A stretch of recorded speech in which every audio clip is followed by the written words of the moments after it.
Hello, this is Bob. Short video here showing a 1972 Ramirez Flamenco guitar.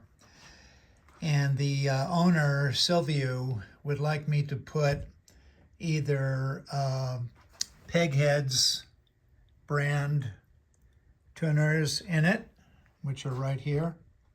They're planetary geared tuners.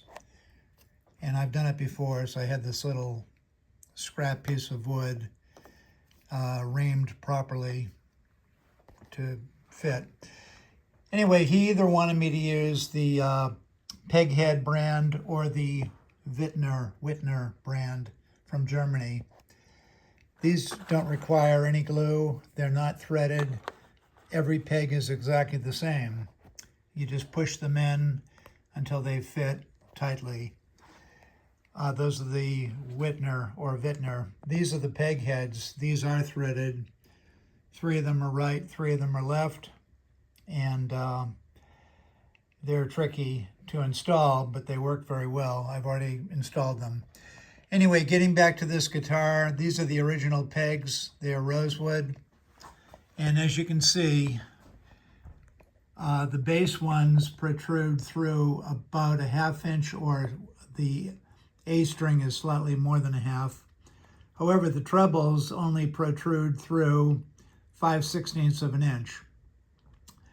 So these are very tight in there right now. So the trebles are 5/16 of an inch, and the bass strings, the bass pegs are 1/2, except for the A, which is a little further. And I'm just documenting this before I fit the new pegs. And the customer, Silvio, wants these Wittner from Germany. He prefers these over the peg heads. I have also repaired a 7-inch crack in the top here, right here, which goes all the way down to the bridge. It's quite a long crack. I put 5 cleats underneath, about the size of a dime, made out of cedar. And I used a steel string guitar E string in order to locate the cleats and pull them through. It's a technique that I use and it works fine. Now, all of this has to be wet sanded, and luckily the crack goes right along the pick guard or the tap plate. I also filled some dings, some of these deep dings. There's a couple of them. I filled them with super glue, and I will wet sand them to level. There's a couple more here. I'm just doing the deep ones. And the bridge was unglued in this area right here.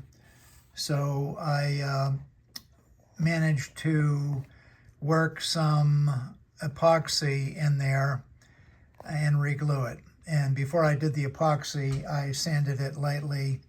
I masked off this area and sanded underneath. I was able to get about 15 thousandths of an inch. I could get a feeler gauge in there. And I used these little wooden pieces of veneer, if I can get it to focus, very, very thin, to work the glue underneath. And actually, this is the epoxy that I used. So anyway, that's drying up, and I have a bit of cosmetic work to do. There's also a small crack in the back, very, very fine, very simple to work on.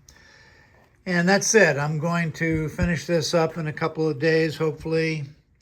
But this is just to document really how bizarre these pegs are, these original rosewood pegs.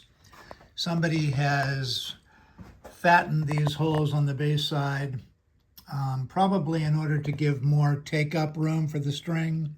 I've never seen anything like it, but just documenting it for my own protection. Okay?